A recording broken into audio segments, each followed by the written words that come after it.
Stand by to initiate release sequencer. On my mark. 5. We're on express elevator to hell. Going down. 2. 1. Mark.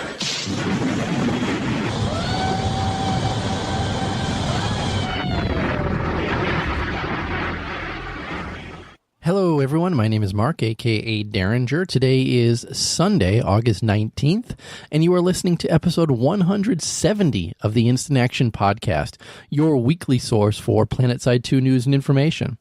As always, I'm brought to you by great listeners like you via the Support the Show tab on instantactionpodcast.com.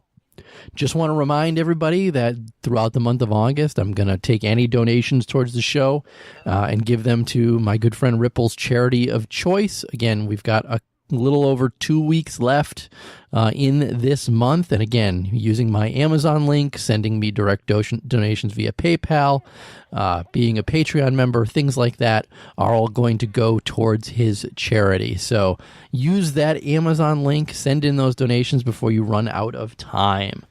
Other than that, I just got back from dropping my daughter off at college. So, yes, if this is the first show that you've listened to out of 170, I have an 18-year-old daughter who is starting at the University of New Hampshire as of today. So that was kind of exciting and sad, and I miss her already, even though it's only been a couple hours, and she's going to have a great time. I fondly remember back on my college days and all the friends I've made that I'm still friends with today, and how college kind of shaped me into the individual that I am today from the individual that I was in high school. So if you are someone listening to this who is still in high school, finish your way through high school, go to college if you can, because college will change you. Certainly other things will change you as well, but I can only speak from the point of going to college, getting a degree, and what it did for me. And again, it made me the person that I am today. So I'm very excited for her to begin that journey as a college student. I hear UNH is a party school. I'm going to not think about that too much and just hope she makes the correct decisions at school. And we'll just kind of leave it at there. Other than that, what is in store for this week's show? Well, we've really only got about one thing to talk about, because on the PC side of the game, we had a extremely large update drop on us. And basically, this is going to take up all of this week's show. Plus, I do have some listener email that I want to get to as well in the end, as well as another round of Veterans Voice. So strap in as we hot drop into another episode of the Instant Action Podcast.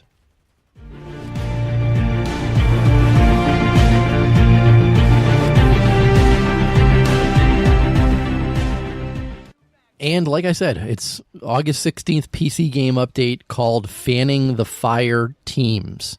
And honestly, I read that, and thanks, devs, you're naming my shows for me. I mean, every time you drop a game update, if you'd like to do that, you could certainly make my job easier than have me try to figure out a new show title each week. So this week, episode 170, Fanning the Fire Teams. But again, this dropped on August 16th on the PC. No report on when we might see these changes coming to PS4, but some of them, probably the majority of them, are PS4 friendly, so I wouldn't be surprised if we see a lot of the meta stuff, the vehicle changes, the other changes like that, implant changes, all come to PS4 sooner rather than later. Maybe by the end of August, worst case, early September. And again, that's just me making a blind speculation. I don't have any inside information on this. But the first thing that came in the August 16th PC game update were code changes. And the devs wrote, "We've made numerous changes to the code base that should not only remedy many of the performance issues found in the last major update, but should positively impact other areas of the game moving forward." They also note that this is a very long road we are following towards getting the game more performant. This is a step in the right direction, we hope, but still a long way to the finish line. I'm happy that they said this and put this right at the front of the game update because, like I said, I have not been playing as much Planetside 2 as I could be playing, and it's almost 100% due to the performance of the game. I can say that after putting this update through, I'm no longer getting the hitches and freezing that I was experiencing before. So whatever code changes they made to the base certainly fixed all of my issues, which I'm happy to report that that's the case. I can now go back to play Planetside 2 and not get frustrated when I would run into various performance issues. So huge that for me it's fixed. I know it hasn't fixed for everybody. There's still some Reddit threads, some forum threads, things like that, where people are complaining that their performance has not improved like everybody else's. Clearly that's part of their quote-unquote very long road that they're following towards getting the game more performant. I don't think performant is really a word. Maybe I should look that up. And I guess thank you, Wiktionary, because, yeah, performant is actually a word. It's a computer jargon word that's defined as capable of or characterized by an adequate or excellent level of performance or efficiency. So that explains why I haven't heard that one before, because it's computer jargon. But either way, that's what they're shooting for. And again, I'm glad that it has made such a difference for myself.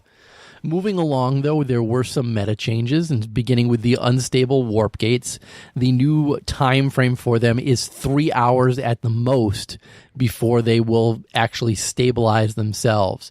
Now, the goal here is that's going to help servers like Briggs kind of move out of that continent, move through continent rotations much more quickly, as well as being able to participate in events on that particular continent outside of peak hours, because previous to this, the unstable warp gate just seemed to stay forever on Briggs. And allowing these changes so that it's going to take 3 hours at most means that they're going to have continents open more often than they currently are. Also, regarding changing warp gates, there's now less time to actually make the change overall, bringing it closer to the 3 hour mark before you can actually start triggering a continent-wide alert. Also, with area anomalies, they now spawn closer to the center of the map. They will also now never spawn in the same location more than once, and they will respawn at every available spawn location before beginning another loop. So even though they say they'll never spawn at the same location more than once, if it's spawned at every possible open location once, then it will actually start doing a loop again. They've also received a new look, which looks not bad at all. You can also see them from further away, and it also lines up with the range at which you can receive points, and it also encourages players to leave the anomaly to do battle with incoming hostiles. They also added a speculative fix for the ASP air vehicle discounts that were not being applied after an anomaly alert ends. Moving on to the final point, this would be the meltdown alert. Meltdown alerts are now increasing the experience gained by 25% for the duration of the alert. As I said a few weeks ago, this was huge for me. Might actually keep me playing a little bit longer in a meltdown alert, especially if it's past my bedtime. And I guess I have to apologize. There was one additional thing regarding the meta and events themselves, because they've added a new event called Gaining Ground. And Gaining Ground is similar to the Biolab, Tech Plant, Amp Station facility capture events, except that instead this asks the faction to control the most large outposts on a continent in order to win the event.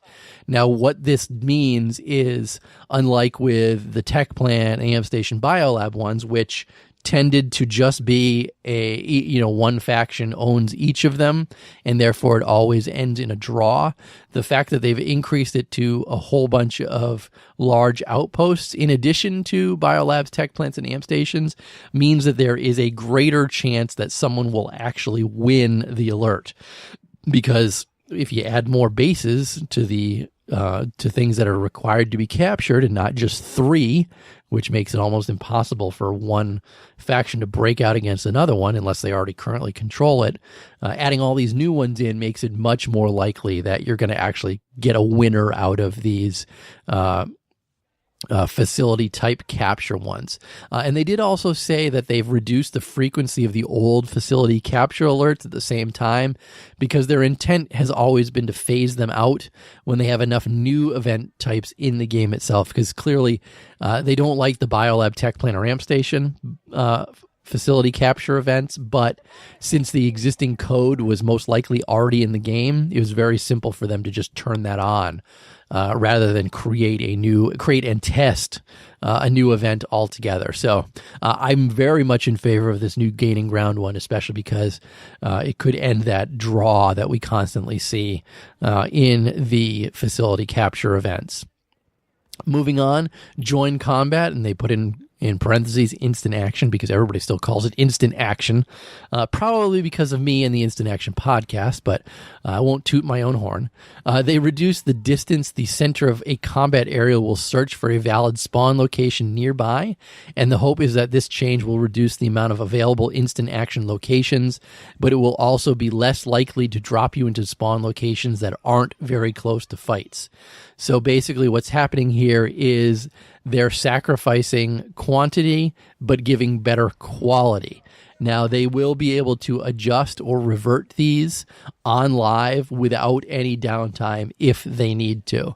So if you are still dissatisfied with what's happening whenever you hit join combat or instant action, make sure that you submit some sort of report on that, comment on that on Reddit, comment that on the forum so that the devs can read it and hear your feedback regarding it. Next, summer, they want to remind everyone that it is winding down because August 31st is the last day for the summer event. So if you haven't completed your directives, you better get your ass in gear and finish those. And to help us along with that, they've unbundled and discounted all the Heatwave weapons as well as some of the summer-themed camos. And they also added a new Barren Desert camo that will no longer be available after August 31st. Finally, all infantry weapons are also 30% off until September 1st. So if you've been eyeing a certain weapon in the game, like maybe something with a nice suppressor on it, you have until September 1st to get it at a discount. Moving along this week, let's talk about squad improvements. And let's start with mentor squads. So players have been given a new tool to help guide players through the rigors of combat. They can be created in the squad pane itself. And what's going to happen with these is that any player that is less than BR15, is going to be encouraged to join these squads because they'll be prioritized when auto-finding squads, and there are also prompts for them through the squad pane themselves if you are under battle rank 15.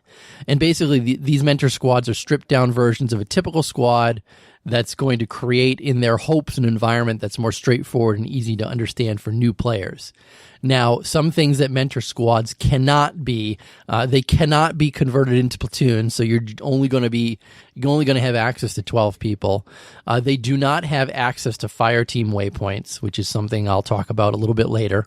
They do not have access to offensive, defensive, and colored smoke markers, but they do have plans for more improvements to them in the future, but they want to see how these squads perform in the meantime, basically, before they start adding new things to it. Now, in addition to the mentor squads, they've also made some other squad changes. So waypoints have all received new visuals, which they hope are for clarity. And there should be no more confusion about which is a squad waypoint, which is a platoon waypoint, which is an alpha squad, but also a squad waypoint, things like that.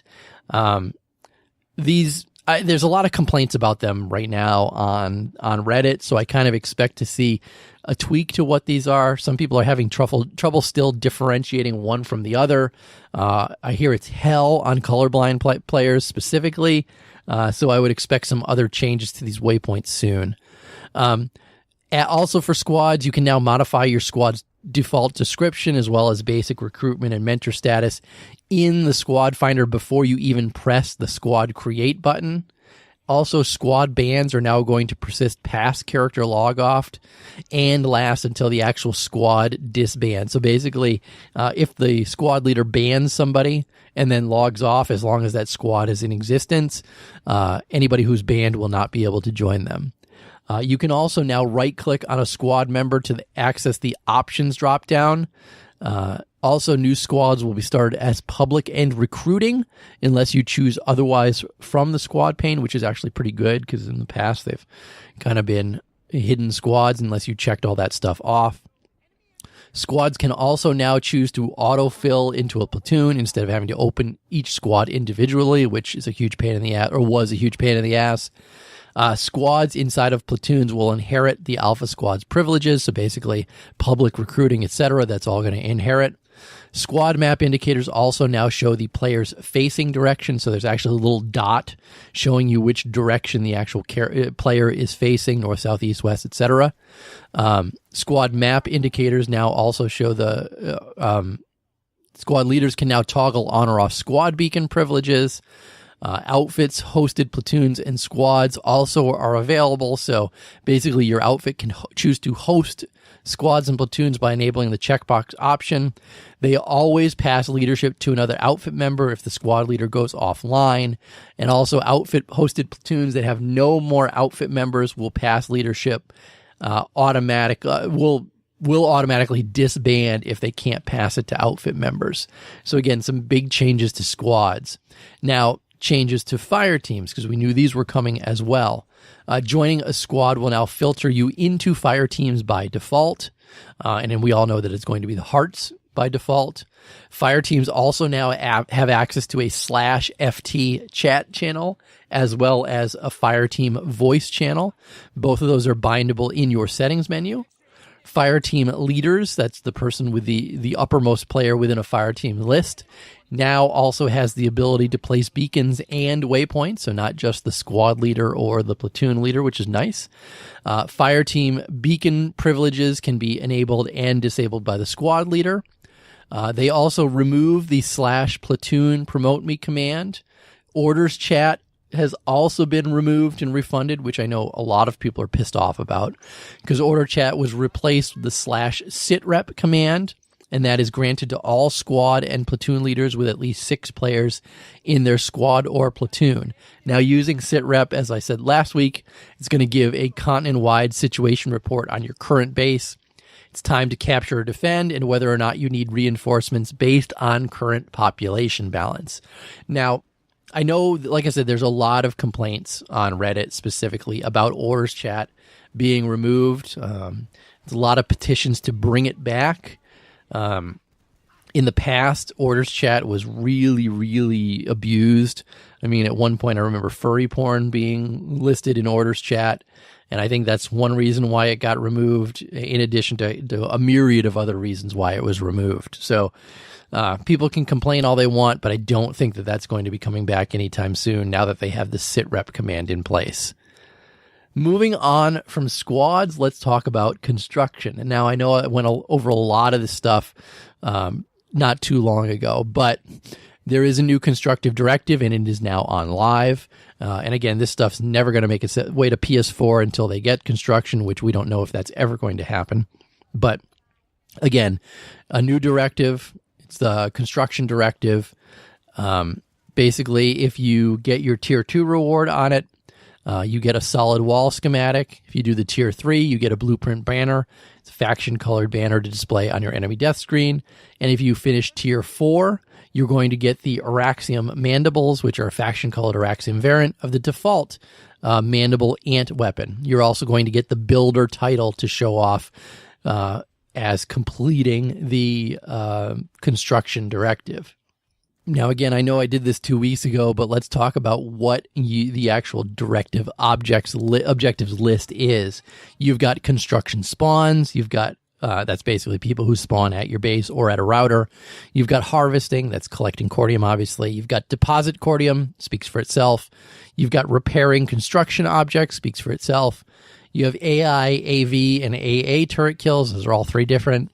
You have flail kills, and finally you have orbital strike kills. So as you can see, there are 9 different options that you can work through to complete your construction directive. And that brings us about to the halfway point. So let's play this week's veteran's voice. Romus, take it away. Okay, Bloggins, I know you're eager to put lead, or lasers if you're a weirdo, downrange, but stop to consider your surroundings first. If there's a friendless soldier shooting already, why in the name of sweet Nicky Nanite would you park your soon-to-be corpse in front of them?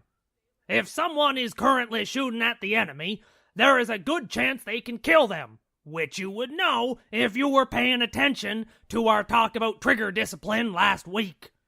Your 200 pounds of lard might have just cost your faction the battle. They might have been shooting at the medic that was keeping the whole squad in the point room fighting, or trying to down the engineer repairing that sunderer.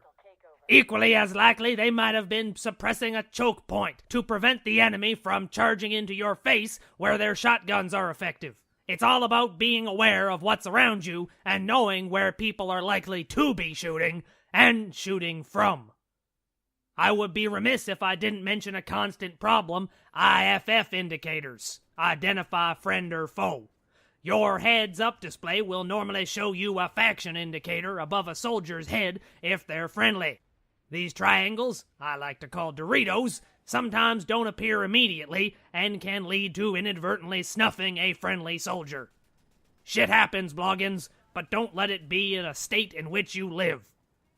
Remember, the only difference between a scrub lord and a superman is learning from your mistakes. Now get out of my office! These requisition orders won't fill themselves. I hate paperwork. We all hate doing paperwork, Romus. We all do. All right, moving back in, let's talk about probably the biggest thing added to this besides the performance is the implant system got a bunch of changes. So basically, the pool of implants that you can now get has doubled.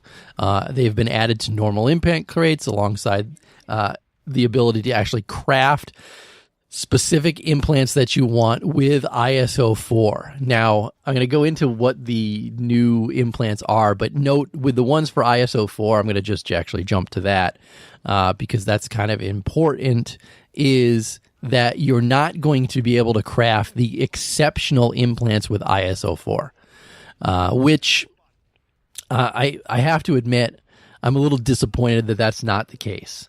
I mean, if you've ground out so much ISO 4 that you can afford to craft an exceptional implant, I don't see why they shouldn't let you do it. But I mean, the cost should be huge. But again, you're not going to be able to craft exceptionals. You will be able to craft all others, and the cost to do it is going to be based on the rarity or drop rate of that particular implant. But let's actually go through what these new implants are. First, we have Athlete. And I'm just going to read the rank 5, or no, I guess I should probably do all of it. I'll do rank 5 of every single one because that's kind of where everybody wants to get themselves to. So first off, a new one's called Athlete.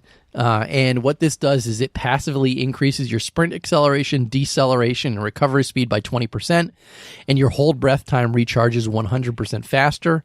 Additionally, you gain 10% increased sprint speed whenever you've been moving for longer than 6 seconds. This bonus is removed if you stop moving or fire a weapon. Next is the Covert Drop one, and this is taking fall damage will cloak you for 2.5 seconds at rank 5. Additionally, bailing from an ejection seat aircraft will cloak you for 6 seconds upon hitting the ground. Firing a weapon will reveal you. Next is Critical Chain. And at rank 5, headshots kills are going to grant you 50% faster weapon rechamber speed for 3 seconds or until your next shot. Additionally, kills beyond 70 meters will also trigger this benefit. Next one is called Heavyweight. And at rank 5, it reduces the amount of flinch you receive when being struck by a projectile by 80%, but your maximum movement speed is passively reduced by 10% at all times. Additionally, whenever you take fall damage, you will emit an impulse that knocks back enemy infantry. Next one is Electrotech, and at rank 5, when your shield breaks, it releases a pulse of repairing nanites that heal allied mechanical objects within 10 meters for 300 health over 4 seconds. It also destroys enemy deployables within range of the pulse. Note that this is only equipable by engineers.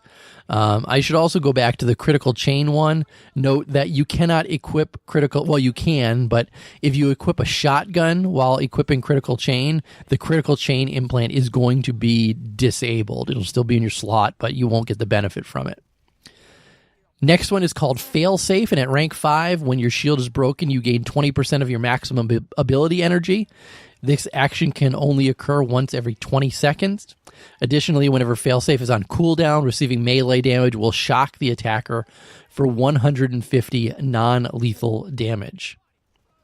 Next is Fortify, and at rank 5, if you interact with a control point, this will increase your maximum shield health by 200 for 15 seconds.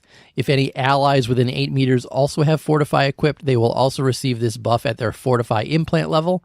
Additionally, your shields will regenerate 13.33 health per second for the duration of the buff. Again, this was one last week that I thought could definitely be used by some outfits very OP-ly. Next is Gunslinger, and at rank 5, any kills while wielding a sidearm increases the reload speed by 25% for 3.5 seconds, and also your weapon swap times are reduced by 50% for the same duration. Next, Deep Operative, at rank 5, whenever you spend longer than a total of 12 seconds outside of cloak without taking damage, your cloak's visibility will be reduced by 75%.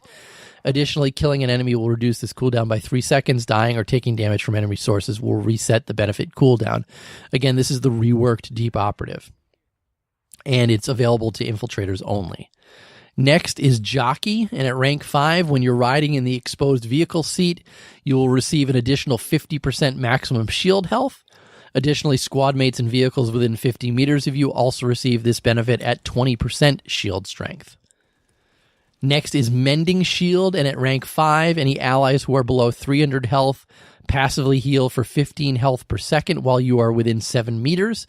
Also, your deployed shield recharging field also now carries the same effect, usable by medics only. Next is Mobility Mesh, and at rank 5, it reduces the movement speed penalty while your overshield is active by 25%. Additionally, while it's active, your base sprint speed is increased by 10%, usable by heavy assault only. Next, Paratrooper. At rank 5, whenever you receive damage, 5% of your jump jet fuel is restored. This does not work with ambusher jump jets. Additionally, when reloading your tool slot, it's going to reduce damage taken from targets directly below you by 20% for 3 seconds. Again, light assault only. Next is Ransack, level 5. Killing a vehicle within 30 meters restores 1 tick of ammunition for you or your vehicle, and heals your vehicle for 10% max health. Obviously, this only works if you are inside a vehicle. Next is Response Jacket, and at rank 5, receiving damage from a standard explosive, light anti-vehicle, C4, or infantry launcher is going to trigger a shield that reduces damage from all of those resistance types by 50% for 20 seconds. Kind of a way to not get killed by anti-infantry things.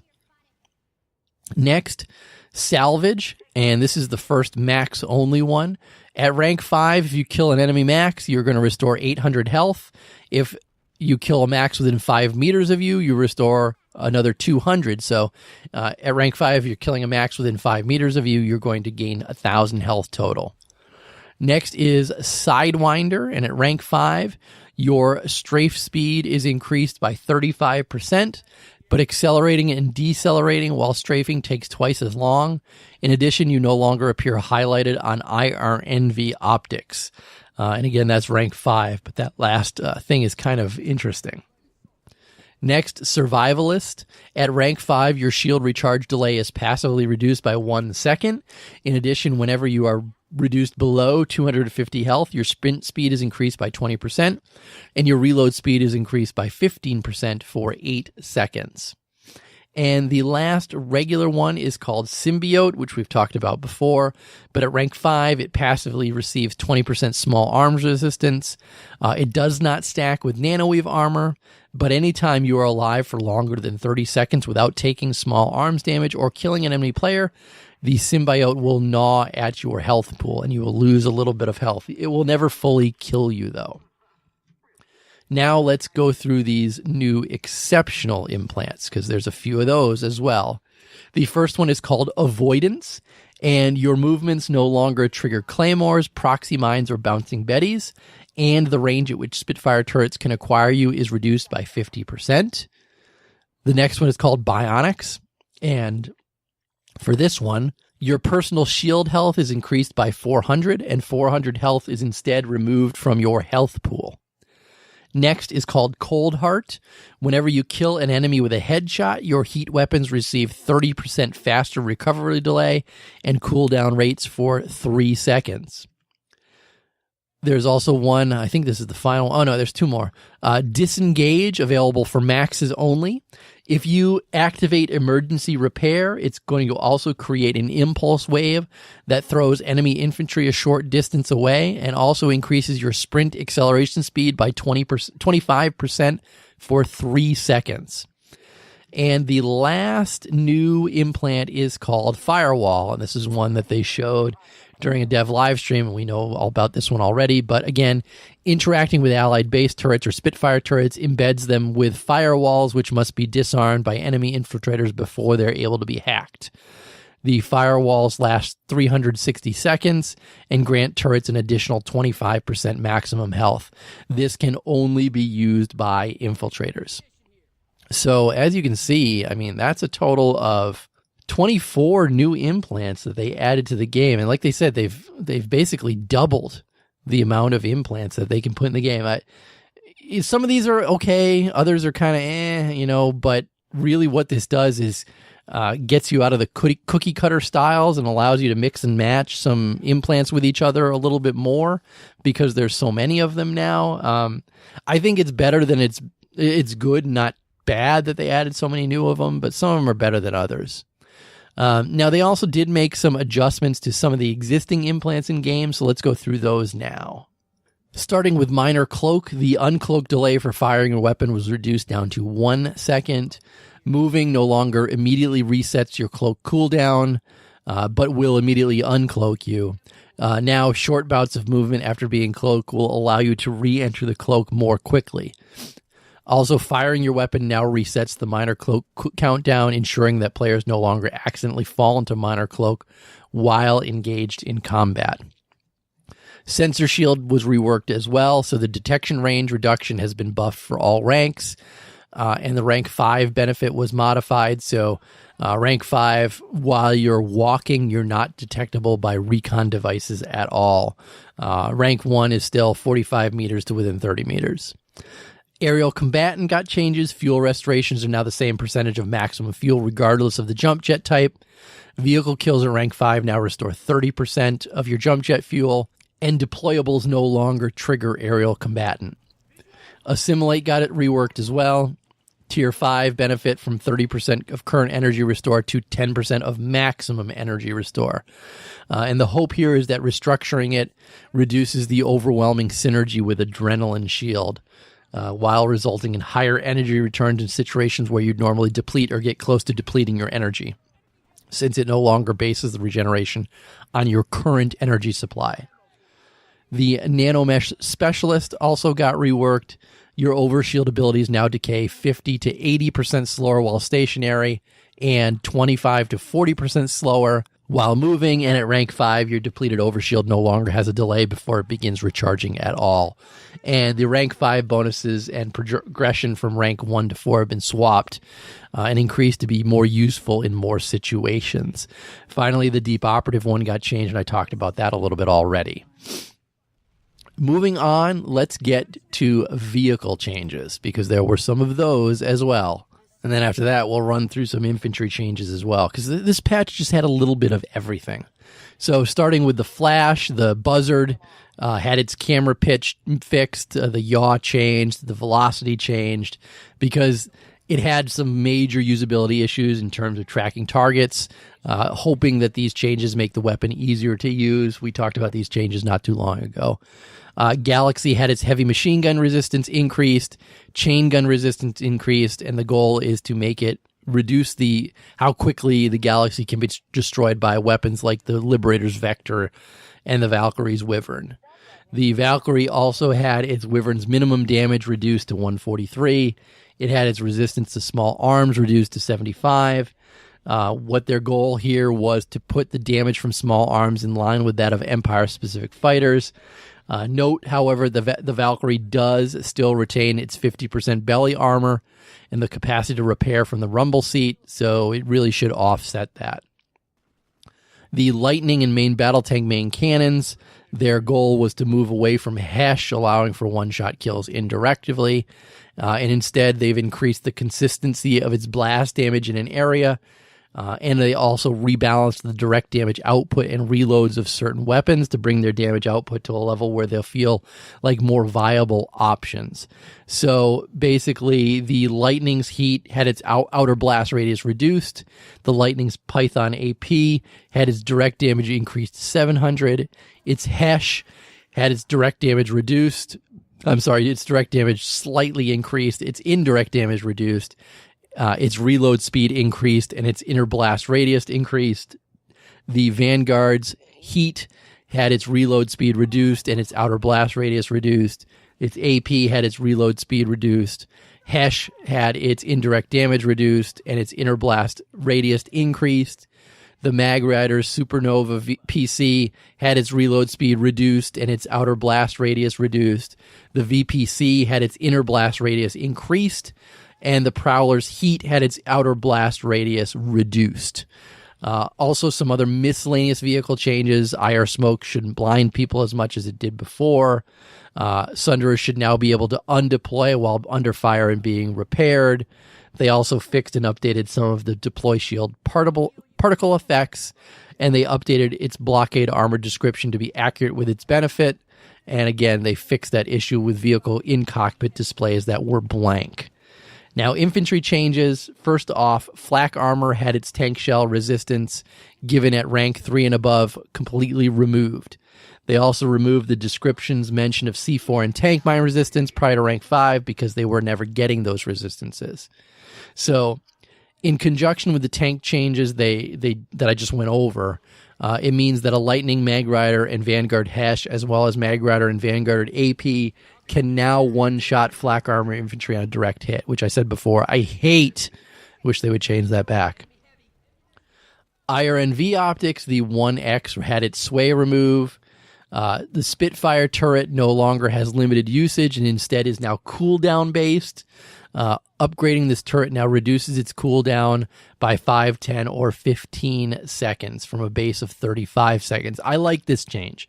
Being an engineer that has been using the Spitfire a lot because I've taken care of the other turrets, I like the ability to place multiple Spitfires or replace them without having to go to a terminal and get a new one altogether, which was an absolute pain in the ass. Now let's talk about suppressors, because I've seen quite a few infiltrators happy with the changes to suppressors. So the note here is that the penalties varied wildly from weapon to weapon, and that made it one of the most or least desirable attachments to equip. So the goal was to streamline their stat changes and make them easier to understand and more worthwhile to use. So it no longer reduces the maximum damage range, and the velocity was standardized to 15% for all weapons. Now, I did hear that which one is it? The actual Planetside 1 suppressor that they brought into the game hasn't gotten these updates, so hopefully that's going to be fixed sooner rather than later. Now, they also made some other changes. So hybrid suppressors and emission condensers had their velocity penalty reduced from 50% to 20%. High velocity ammo had a velocity increase to 10%. Soft point had a velocity debuff to 10% or decrease down to 10%. The MKV suppressed had its velocity increased to 360 and its max damage range pushed out to 15 meters. The Scorpios, this is the VS directive submachine gun, had its velocity increased to 398. The Tempest, the new conglomerate directive submachine gun, had its velocity increased to 396. The Shuriken, which is the TR directive submachine gun, had its velocity increased to 407. The Gauss Prime, which is the NC directive assault rifle, had its velocity increased to 682, and the DMR-99, the TR directive battle rifle, had its velocity increased out to 660. And finally, the MGR-S1 Gladius, the new conglomerate submachine gun, had its SPRW ammo velocity increased from 50 and dropped down to 25%. Next, the T2 Striker, which is a Terran Republic rocket launcher, had their projectile lifespan reduced from 5 to 2, and what it does is it brings the range to roughly 445 meters. Previously, it would be able to reach well beyond the range in which vehicles actually render. Now it will expire at ranges where vehicles no longer render. The R3 Swarm had its lock-on distance change from 400 to 800, lifespan from 5 to 12. And what this does is it doesn't change the lock-on distance really, but only the distance and duration at which a launched rocket will follow its target, which is important. The Masamune had its gravity reduced from 2 to 1.5, and this makes it so you can hit targets at further distances. The Fujin had its default ammo amount changed from 1 to 2, and if you equip the grenade bandolier, you're going to increase the amount of them that you carry by 2 per rank, and it also had its projectile model updated. Some other miscellaneous changes and fixes, wielding knives and med kits, you shouldn't run like you're stupid anymore. I don't know how to describe it. You just ran dumb, and they fixed that. The Dragoon's reload animation should work correctly now. EMP grenades should cause an overheat on mana turrets again. And they fixed an issue with the Obelisk's manual calibration attachment where the heat bleed-off rate was more severe than intended. And that was and this basically gave it an additional 5 shots instead of 4. There were a bunch of new player studio things. Now that we've moved off of infantry stuff, new player studio, armor, Bastion armor from Steve-O, Dredge helmets from Binary Coder, manted helmet from Reaper OP117s, NS6's Visage Max and Infantry helmets for the Vanu have been released. Lore Masters, Argos, Tharsis, and Trilobite and window and cabin cosmetics are out there and released. Eben Nebula's suborbital galaxy cockpit has also been released, as well as a whole bunch of new outfit decals were dropped into the game itself. That just reminds me again that I need to work on the show's decal and get that in if they're getting some other ones in there that have been out there for a while. Now, just some other miscellaneous fixes, additions, and improvements, and I've just picked out a couple here. First, vehicle gate shields should now properly block projectiles from all weapon types, and it creates more consistency with the other gate shields in the game itself. They also toned down Esimir's brightness for infrared optics at certain hours of the day. That's something that Rel tweeted at one point saying that he was fixing. You can now set faction map territory colors independently from facility object colors in the interface settings, which is good because it'll allow facility objects to kind of stand out on the map itself. They also, big other one is that facility alerts should now always provide some reward. Even if you draw, you should get something out of it. So, 40 minutes show already. This is a super long show this week. And that's even before doing any editing. So super long show, and I've really only talked about one thing this week and thrown in Veteran's Voice because that's some awesome shit each week. Again, there's some known issues with this. There was a long list of them on Reddit. The majority of them have been fixed, so we're going to see a bug fix patch most likely the week of this show. When this show's out, sometime during the week, we're going to get it. Because a lot of them have been fixed that people complained about. But if you're experiencing bugs and it's not on the list, as always, please submit a bug report, submit something on Reddit, submit something on the forums, because they say they check all that stuff for information. So even though it's a long show, let's move into housekeeping this week and do some listener email. Housekeeping. Housekeeping. Come back later, please. Housekeeping. Not now. Housekeeping. Go away. I coming anyway? And like I said, I got some listener email. Technically, it was an email. I got a message on Reddit, which is good enough for me. So if you got something you got to get across to me, you can certainly send me a mail on Reddit, and I can read it on the show as well. But this was from Brett, and he wrote, I am Brett. I'm the one who mentioned you in these special gun posts. As a brief aside to that, anytime somebody mentions the Derringer pistol, Brett is nice enough to flag me on it so that I hear about it on the PS4 side of the game. I wish somebody would do that on the PC side of the game as well. Brett, the only thing I got to say is you need to do /u/the Derringer. If you just do u/the Derringer, it doesn't notify me. But back to this. He says, I have an idea maybe you can mention in your podcast. Please. It's for PS4 players, me included. I love this game so much. Maybe if they only did something like remove shadows from the PlayStation side, it would dramatically help the FPS. That's it. My big idea. But if PC players turn it off because of performance, shouldn't it help us? And really, who's going to play the game and be like, screw this free game, it doesn't have shadows? Thanks. I love your show. I listen to it every Monday at work while I'm welding my ass off. First off, Brett, I have major respect for you for being a welder. That's got to be that. I just imagine somebody who welds for a living, that's a pretty kick-ass job, and you got to be a kick-ass individual to be a welder full-time. I sit in front of a computer all day. I'm not as badass as a welder. So first off, kudos for having a kick-ass job. As for your suggestion, hell yes, I really wish that the devs would give PS4 players a little more control over things that they can change within their game itself. Shadows would be a huge thing to change on PS4 and bring some sort of modicum of performance. Anything that could bring a little bit more performance to the PS4, especially people who are using a Slim and not a Pro. I know Pro performs better than the Slim, so giving the option to just do something like that would be a good idea, and I do think the devs should think about something like that if they can. My only fear is that something like that is locked by Sony, and the devs can't make a change like that. But regardless, great suggestion. If the devs listen to this, do something like that.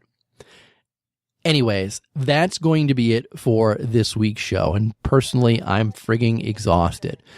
There's nothing like getting up at 6:45 in the morning to finish packing a child to go to college and driving 2 hours to college, moving them in, doing all the little programs that they have, driving home, and then recording a podcast. So I'm probably going to take this chance to go to bed early tonight because I do have to work in the morning. But how can you get in touch with me or the show like Brett did? Well, first, I always recommend you visit my website, www.instantactionpodcast.com. Send me an email, instantactionshow@gmail.com. Or, as Brett did, you can send me a message on Reddit, too, if there's something you want to get across to me. You can call me and leave me a voicemail at 347-4VM-4PS2.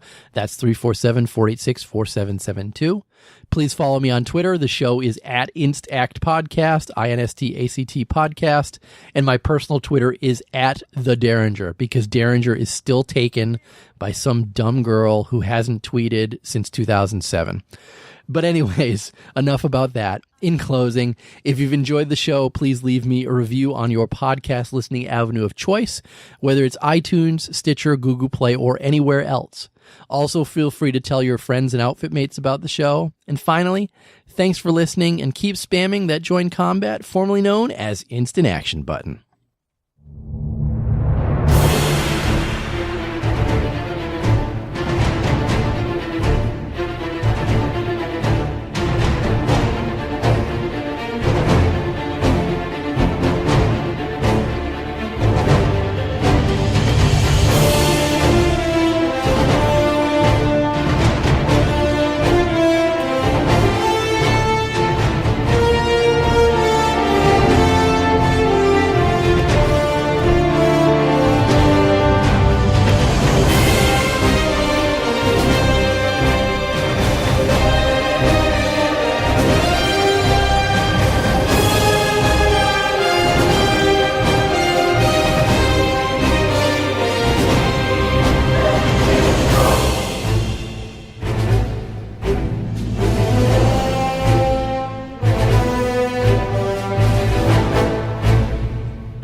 Get your arms combined.